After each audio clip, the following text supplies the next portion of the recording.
बिस्मिल्लाहिर्रहमानिर्रहीम। अस्सलाम वालेकुम नाज़रीन, आप यूट्यूब चैनल देख रहे हैं। मैं इमरान खान हूँ। हुकूमत में और पाकिस्तान तहरीक-ए-इंसाफ में एक मरतबा फिर तनाव ऊपर की तरफ जाता हुआ, यानी तनाव कम होता है और फिर एकदम बढ़ जाता है। अली अमीन गंडापुर साहब ने काफ़ी हेल्प की वफाकी हुकूमत की। जो पश्तून कौमी जरगे वाला मामला था उसमें बहुत ज़्यादा तज़ब्ज़ुब था, परेशानी थी और बहुत ज़्यादा बेचैनी थी वफाकी हुकूमत में और इदारों में कि पता नहीं यहाँ पर क्या होने जा रहा है। अब वो उनका डेमोक्रेटिक राइट है कि वो एक जरगा करना चाह रहे हैं। उनकी पुरानी एक रवायत है जो उनकी सैकड़ों सालों से चली आ रही है, तो वो जरगा तो होना था। बहरहाल वो जरगा हो रहा है, लेकिन अली अमीन गंडापुर ने काफ़ी मदद की। लेकिन उस मदद के बदले में ना वो अपने लीडर की एक मुलाकात करवा सके, यानी इमरान खान साहब की मुलाकात तो हो ही जानी चाहिए थी, ना वो करवा पाए। और इमरान खान साहब की जो बहनें हैं वो भी नाजायज़ तौर पर कैद में, यानी उनके ऊपर अजीबोगरीब किस्म का मुकदमा बनाया गया है। अब दोबारा उनका रिमांड है, देखते हैं कि जज दोबारा क्या करते हैं उनके साथ। होना तो ये चाहिए कि उन्हें आज़ादी मिल जाए। देखिए, इमरान खान के लिए छोटी बात नहीं है। उनकी अहलिया को जेल में रखा गया है। जब भी वो मीडिया से बात करते हैं, मीडिया के नुमाइंदगान से या अपनी पार्टी के लोगों से, या कोई भी स्टेटमेंट आता है, तो इमरान खान अपने हर स्टेटमेंट में अपनी वाइफ का जिक्र ज़रूर करते हैं। वो ये कहते हैं कि मेरी बीवी जो है गैर सियासी है, सिर्फ मेरे साथ उसका एक ताल्लुक, उसकी वजह से उसको जेल में बंद किया हुआ है। और वो ये भी बताते हैं कि उसके लिए रिस्पॉन्सिबल कौन है। और इस एक बात के ऊपर इमरान खान साहब को गुस्सा भी बहुत है। दूसरी जानिब अब उनकी बहनें जो बचपन से उनके साथ हैं, उनकी बहनें, उनका सियासत से ताल्लुक भी कोई नहीं है। वो सिर्फ अपने भाई की, यानी जब इमरान खान साहब हुकूमत में थे तो उनकी बहनें कहीं दिखाई भी नहीं देती थी, लेकिन अब जब वो बुरे हालात में हैं तो उनकी बहनें निकली और अपने भाई की मदद के लिए आई, ख़ास तौर पर जब वो जेल में चले गए।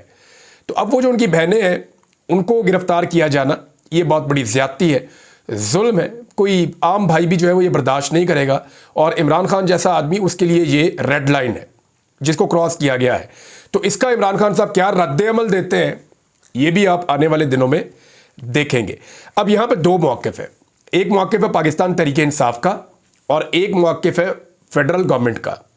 और कुछ जो न्यूट्रल लोग हैं वो ये चाहते हैं कि जब तक शंघाई ताउन तंजीम का इजलास चल रहा है, पाकिस्तान तहरीक-ए-इंसाफ कोई एहतजाज ना करे। लोग ये कह रहे हैं कि जब तक ये चल रहा है मामला तब तक आप एहतजाज ना करें। लेकिन एक सवाल और भी है ना कि क्या जब तक ये इजलास चल रहा है तब तक हॉर्स ट्रेडिंग रुक जाएगी? तब तक लोगों को घरों से अगवा किया जाना रुक जाएगा? क्या तब तक लोगों पर तशद्दुद रुक जाएगा? क्या तब तक चादर और चार दीवारी का तकद्दुस का पामाल करना भी रुक जाएगा? क्योंकि जब आप लोगों को मारते हैं तो लोग चीखते हैं, उन्हें जब तकलीफ होती है। ये नहीं हो सकता कि आप उन्हें मारें और वो उनके मुंह से आवाज़ ही ना निकले। तो फिर गारंटी वहाँ से भी आनी चाहिए ना कि जी हम आईनी तरमीम भी रोक देते हैं, हॉर्स ट्रेडिंग भी रोक देते हैं, फिर इमरान खान से मुलाकात भी करवा दें। पाकिस्तान तहरीक-ए-इंसाफ ने ऑफर किया है कि हमने 15 तारीख को एहतजाज का ऐलान किया। पहले ज़रा पाकिस्तान तहरीक-ए-इंसाफ के जो स्टेटमेंट्स हैं ना वो आप देख लें, आपको ज़रा समझने में आसानी हो जाएगी कि मामला कहाँ तक पहुँच गया, इंटेंसिटी इस वक्त क्या है। तो जो इस वक्त की सूरत हाल है, और तहरीक-ए-इंसाफ की सियासी कमेटी ने इमरान खान से फौरी मुलाकात ना करवाने की सूरत में 15 अक्टूबर को इस्लामाबाद में एहतजाज का ऐलान कर दिया है। और ये भी कहा गया कि अगर इमरान खान साहब से हमारी मुलाकात ना करवाई गई तो तहरीक-ए-इंसाफ के हर कारकुन को कह देंगे पूरे पाकिस्तान में कि वो फिर इस्लामाबाद पहुंचे। अब ये बड़ी अजीब सूरत हाल हो जाएगी। इसमें जुल्फी बुखारी का स्टेटमेंट है, इसमें मुराद सईद का स्टेटमेंट है। जुल्फी बुखारी कह रहे हैं कि कप्तान के हवाले से खबरें ठीक नहीं आ रही, खान से मुलाकात हमारी करवाई जाए। जबकि मुराद सईद ने कहा कि अगर फौरी तौर पर इमरान खान साहब से उनकी बहन, डॉक्टर और पार्टी क़यादत की मुलाकात नहीं करवाई जाती तो मैं अपनी कौम, ISF, youth wing, labour wing, मुंतखब अरकान असम्बली, टिकट होल्डर्स, बल्दियाती नुमाइंदों और यूनियन कौंसल और VC तक के तमाम कारकुनान को कहना चाहता हूं कि तैयारी कर लें। हमने डी चौक की कॉल देनी है और इस अज़म के साथ शिरकत करनी है कि अब इमरान खान को लेकर ही वापसी होगी। अच्छा, इसमें एक चीज़ मुराद सईद ने क्लियर की है, और ये बात मैंने अली अमीन गंडापुर साहब से जब एक दफ़ा की तो उन्होंने भी मुझे बताया था कि कितना बड़ा ख़तरा है। क्योंकि बहुत सारे लोग कह रहे थे कि अडियाला जेल चले जाना चाहिए और अडियाला के बाहर धरना दे देना चाहिए। इमरान खान के सारे मुकदमे तो ख़त्म हो गए हैं, अब तो उनको जुडिशल रिमांड के ऊपर जेल में रखा हुआ है।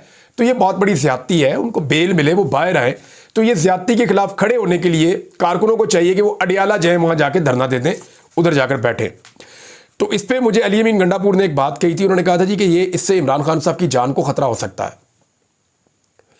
यानी हम वहाँ पे एहतजाज करने जाएं, हमारे बहाने वो कोई एक्टिविटी कर दें और वहाँ पे सिचुएशन ऐसी बना दें और बाद में खुदा न खास्ता इमरान खान साहब को नुकसान पहुँचाएं और वो ये कहें जी पाकिस्तान तहरीक इंसाफ की क़यादत जिम्मेदार है, जो यहाँ पे लोगों को लेकर आई थी उसकी वजह से हालात ख़राब हो गए। तो मुराद सईद का जो जुमला है वो एज इट इज़ मैं आपको पढ़ के सुना देता हूँ। उन्होंने कहा जी अडियाला जेल जाकर हम किसी को हमारे एहतजाज की आड़ में अपने मंसूबों को अमली जामा पहनाने का मौका नहीं फराहम करेंगे। इसमें इमरान खान की ज़िंदगी को ख़तरा हो सकता है। आपको याद है पाकिस्तान तहरीक इंसाफ के एस्टेब्लिशमेंट के करीबी कुछ लोग माजी में ये कहना शुरू हो गए थे कि इमरान खान को जेल से छुड़वाने के लिए कोशिश की जा सकती है, कोई एफर्ट हो सकती है, लोग आ सकते हैं, हुजूम आ सकता है। तो एक्चुअली पाकिस्तान तहरीक इंसाफ से जब मैंने पूछा, उन्होंने कहा जी हमारा तो ऐसा कभी कोई इरादा ही नहीं है। तो हो ये रहा था कि एक माइंड सेट बनाया जा रहा था कि लोग अगर अडियाला की तरफ जाएंगे तो फिर इमरान खान साहब को नुकसान भी पहुंचाया जा सकता है। ये पाकिस्तान तहरीक इंसाफ का क्लेम है, यही बात मुराद सईद साहब ने की है।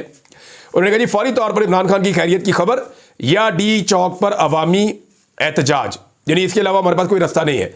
मुराद सईद ने कहा जी कि जितने मर्जी आप रुकावटें डालें, जो मर्जी आप करें, जितने मर्जी आप खंदकें खोदें, लोगों ने आना है तो फिर लोगों ने पैदल भी आ जाना है और हम अब नहीं रुकने के। वो ये सारा कुछ क्यों कह रहे हैं? देखिए वो इसलिए कह रहे हैं कि उमर अयूब साहब का मैं आपको बता दूं अपोजिशन लीडर है। इससे पहले ये बात जो है वो तारिक मतीन साहब के वीलॉग में मैंने सुनी और दोस्तों ने भी कही कि मुसद्दका इतलात मौसूल हुई है कि इमरान खान साहब को मुकम्मल तौर पर अडियाला जेल में तनहा कर दिया गया है और उन्हें 6 अक्टूबर 2024 से लेकर अब तक अपने सेल से जो बाहर सेन वाला इलाका है वहाँ पे भी जाने की इजाज़त नहीं दी जा रही। यानी वो जो छोटा सा कमरा आपने देखा हुआ है 4-5 फुट बाई 8 फुट का, उसके अंदर इमरान खान साहब हैं, उससे बाहर वो नहीं आने दे रहा है। जो खाना उन्हें फराहम किया जा रहा है वो भी मशकूक है। वज़ीर-ए-आज़म इमरान खान की सेहत के हवाले से शदीद तशवीश है।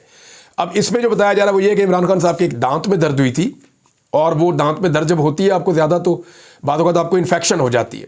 उस इन्फेक्शन की वजह से जो रिपोर्ट किया गया वो ये है, जेल के ज़राए से कुछ लोग ये कह रहे थे, क्लेम कर रहे हैं कि उसकी वजह से इन्फेक्शन बढ़ते बढ़ते इमरान खान साहब के कान में और सर में दर्द शुरू हो गई शदीद। और इमरान खान साहब ये कह रहे हैं कि जी मेरा जो ज़ाती मुआलिज है उनको बुलाया जाए, मैं उनको एक दफ़ा चेकअप करवाना चाहता हूँ, लेकिन इमरान खान साहब से सारी मुलाकातें रोक दी गई हैं। अब दूसरी जानिब एक तो ये मैंने आपको बता दिया कि पाकिस्तान तहरीक इंसाफ क्या कह रही है। अली अमीन गंडापुर साहब की तरफ से अभी खामोशी है। देखना यह है कि वो इसके ऊपर क्या रद्द-ए-अमल देते हैं और कैसी तैयारी करते हैं। पिछली मरतबा जब वो 4 तारीख को आए तो बड़ी तैयारी के साथ आए थे, 5 तारीख को वो पहुंचे तो बड़ी रुकावटें उन्होंने अबूर की थी। अब देखना यह है कि वो उतनी बड़ी तैयारी के साथ आते हैं और क्या हुकूमत उतने बड़े पैमाने पर रुकावटें लगा सकती है। देखिए इस्लामाबाद में इतना बड़ा समिट हो रहा है तो हुकूमत उसको सबुटाइज ना करे, हुकूमत माहौल ख़राब ना करे। एक छोटी सी चीज़ है, इतनी सी। हुकूमत ये कह रही है जी हम किसी शरपसंद को यहाँ नहीं आने देंगे, हुकूमत ये कह रही है हम किसी को कुछ नहीं करने देंगे। अब दूसरी जानिब राणा सनाउल्लाह कह रहे हैं कि कमीन गांव पे जाकर हमला करेंगे। ख्वाजा आसिफ अपना स्टेटमेंट दे रहे हैं, वज़ीर इंफॉर्मेशन जो है वो अपना स्टेटमेंट दे रहे हैं। वो सब लोग चाहते हैं कि ये समिट हो और किसी किस्म की रुकावट ना आए, लेकिन सेम टाइम पे एक छोटी सी चीज़ उन्होंने करनी है। यानी वो हुकूमत जो सुबह 7 बजे अडियाला का दरवाज़ा खोलती है और आज़म सवाती जैसे बंदे की जाके मुलाकात करवा देती है, वो हुकूमत जो आधी रात को इमरान खान से मुलाकात करवाने के लिए तैयार हो जाती है, क्या वो हुकूमत 12 तारीख को, 13 तारीख को, 14 तारीख को इमरान खान की और पार्टी की क़यादत की मुलाकात नहीं करवा सकती? बिल्कुल करवा सकती है, अगर वो ये ज़िद छोड़ दें और इस ज़िद से अपने आप को बाहर निकाल लें। देखिए इमरान खान से ना मिलवाने की 2 वजूहत हैं।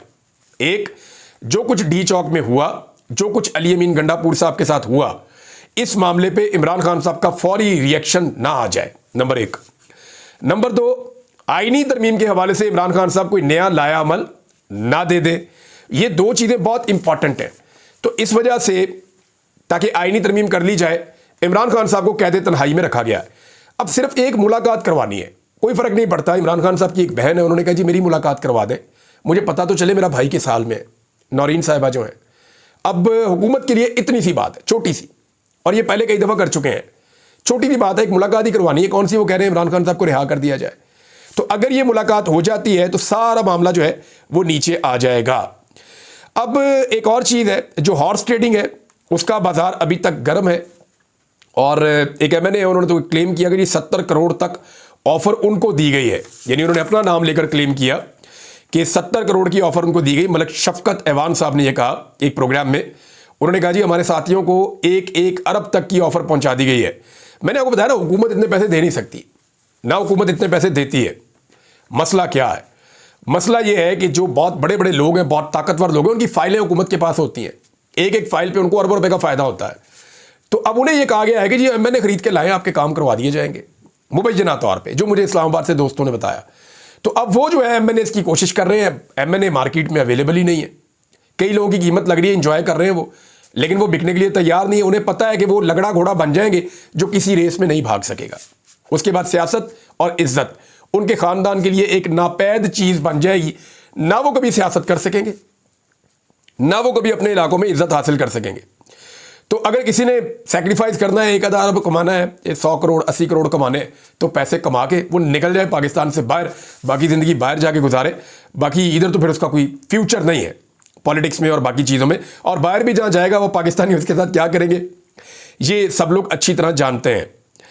अब कुछ लोग इस बात का शुबा कर रहे हैं, जिनमें कमरुज़्ज़मान कारा साहब ने और जावेद चौधरी साहब ने एक जैसी बात की है। कमरुज़्ज़मान कारा साहब ये कहते हैं कि अगर 25 तारीख आ गई और काजी फायज ईसा साहब रिटायर हो गए और नए चीफ जस्टिस आ गए, तो उनके आने के बाद इलेक्शन खुल जाएगा, और अगर इलेक्शन खुल गया तो इलेक्शन उड़ जाएगा और फिर ये हुकूमत जो है फारिग हो जाएगी। ये कमरुज़्ज़मान कारा साहब कह रहे हैं साफ। जावेद चौधरी साहब ने कहा कि नून लीग के बाद 21 और 22 सीटें रह जाएंगी अगर मंसूर अली शाह साहब आ गए और इलेक्शन खुल गया तो। फिर उन्होंने कहा जी कि एमक्यूएम जो है वो पूरी की पूरी उड़ जाएगी, वो तो एक सीट भी नहीं जीते। फिर उन्होंने कहा जी कि पीपल्स पार्टी भी फारिग हो जाएगी और हुकूमत अदम एतमाद का वोट नहीं ले पाएगी, क्योंकि उन्हें कहा जाएगा कि एतमाद का वोट लें, तो वो एतमाद का वोट नहीं ले पाएगी, तो ऐसी सूरत में हुकूमत घर चली जाएगी। तो इमरान खान की जमात हुकूमत में उस वक्त आ जाएगी और फिर इमरान खान साहब रिहा भी हो जाएंगे और तहरीक इंसाफ एक पार्टी के तौर पे उभरेगी, मखसूस नशिस्तें उन्हें मिल जाएंगी। अडयाला जेल का दरवाज़ा अगर खुल गया तो सारे मुखालिफिन फारिग हो जाएंगे।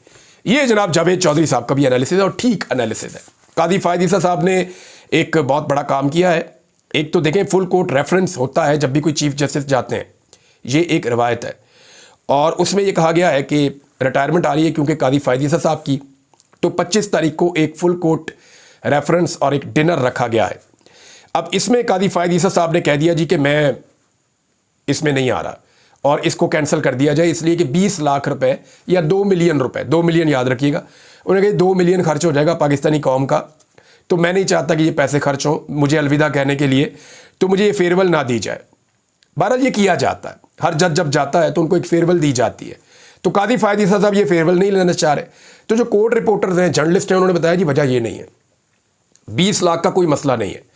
काजी साहब की एक्सटेंशन के लिए, आईनी तरमीम के लिए अब तक हुकूमत ने ये 20 लाख रुपया तो बहुत थोड़ा है, करोड़ों रुपए के खाने खा भी लिए और खिला भी दिए। सिर्फ फजलुर रहमान साहब के अपने जो किचन का और घर का बिल होगा ना, जितने उनके घर में चक्कर लगाए हैं सियासतदानों ने, जितने ज़्यादा वहाँ जाके खाने खाए हैं और जितनी वहाँ पे हाई टीज हुई हैं, 2 मिलियन से ज़्यादा का बिल तो वहाँ बन गया होगा फजलुर रहमान साहब के अपने घर में। तो हुकूमत ने तो अब तक, यानी जो हॉर्स ट्रेडिंग हो रही है उसके ऊपर तो सैकड़ों मिलियन खर्च हो रहे हैं। यानी वो काजी फायद ईसा साहब जिनकी एक्सटेंशन के लिए या उनको एक नई अदालत बनाकर देने के लिए या आईनी तरमीम के लिए जो उन्होंने हॉर्स ट्रेडिंग का एक रास्ता खोला अपने फैसले में, उन सारी चीज़ों को देखते हुए अगर आप सिर्फ लिखें ना फिगर्स, तो सैकड़ों मिलियन जो है वो दाव पे लगे हुए हैं और वो कह रही है 2 मिलियन का मामला है। तो रिपोर्टर्स ने बताया कि मामला 2 मिलियन का नहीं है। रिपोर्टर्स ये कहने हैं कि मामला 2 मिलियन का नहीं है, मामला है कि काजी फायद ईसा साहब को इस बात का अंदेशा है कि वहां पे उनसे कोई सवाल जवाब ना कर दिए जाए या उनके ऊपर नुक्ताचीनी ना हो जाए उस रेफरेंस में जहां फुल कोर्ट आएगा। फिर एक और सहाफ़ी हैं, उन्होंने ये बात की कि बहुत मुमकिन है कि उसमें बहुत सारे जज ना आए, यानी काजी फायद ईसा साहब का फेयरवेल है, उसमें जजों ने आना है, तो उसूलन तो जो 17 जज हैं, 19 जज हैं, उन सबको आना चाहिए। लेकिन जो इतलात हैं वो ये है कि 10 के करीब जज हो सकता है, 7, 8, 10 जज वो आए ही ना। और अगर वो 7, 8, 10 जज नहीं आते तो ये तारीख में पहली मरतबा होगा कि एक ऐसा चीफ जस्टिस है जो अपने घर जा रहा है रिटायर होने पर और कोई उसे अलविदा करने भी नहीं आ रहा। तो ये भी एक शर्मिंदगी वाली बात है। वहाँ पे कोई शख्स जो है वो काजी साहब से कोई सवाल ना कर ले, कोई बात ना पूछ ले या कोई नेगेटिव चीज़ ना हो जाए, इसका भी डर है। तो काजी फायद ईसा साहब के हवाले से एक और खबर भी आ रही है कि 29 तारीख की उनकी सीट बुक है और काजी साहब बैरून मुल्क जा रहे हैं। अब लोग कह रहे हैं कोई निजी किस्म का उनका कोई प्रोग्राम है या कोई निजी एक जो है वो इवेंट है, उसके लिए वो जा रहे हैं काजी साहब। लेकिन बहुत सारे लोग जो हैं वो ये भी कह रहे हैं उनकी टिकट बुक है, वो पाकिस्तान वापस शायद नहीं आएंगे। लेकिन अभी तक कोशिश की जा रही है। बिलावल पूरा जोर लगा रहे हैं, जो PMLN है वो पूरा जोर लगा रही है, तमाम जो पॉलिटिकल स्टेक होल्डर्स हैं जो हुकूमत में हैं वो पूरा जोर लगा रहे हैं। एमएनएस को डराया धमकाया जा रहा है। मेरी इत्तला के मुताबिक कुछ एमएनएस जो है पीएमएल-एन के और पीपल्स पार्टी के, वो भी नहीं चाहते कि वो वोट डालें आईनी तरमीम पे हमला करने के लिए, और उनमें से कुछ ने राब्ता भी किया है पाकिस्तान तहरीक इंसाफ के लोगों से, और उन्होंने कहा जी अगर आप हमें अकोमोडेट करें तो हम ये वोट नहीं डालेंगे। अब पाकिस्तान तहरीक इंसाफ पे डिपेंड करता है कि वो उनको आसरा देते हैं या नहीं देते, और अभी ये भी देखना है कि क्या उनकी कोई जो ऑफ़र है वो संजीदा भी है या ये भी कोई एक ट्रैप है जिसके अंदर वो पाकिस्तान तहरीक इंसाफ को लाना चाहते हैं। लेकिन देखें, ये आईनी तरमीम तो आइन पे एक तरह का हमला है, और इसको जो भी रोकेगा वो पाकिस्तान में अवाम का हीरो बन जाएगा, और इमरान खान साहब भी उसका नाम याद रखेंगे, पाकिस्तान तहरीक इंसाफ भी उसका नाम याद रखेगी। अब देखते ये हैं कि 15 तारीख तक हुकूमत अपने स्टांस से पीछे हटती है या पाकिस्तान तहरीक इंसाफ जो है उसको इस्लामाबाद आने की दावत देती है। अगर तो इस्लामाबाद आते हैं तो क्या खैबर पख्तूनख्वा और जो अली अमीन गंडापुर हैं वो उसी शिद्दत के साथ इस्लामाबाद आते हैं, या अब सिचुएशन मुख्तलिफ होगी?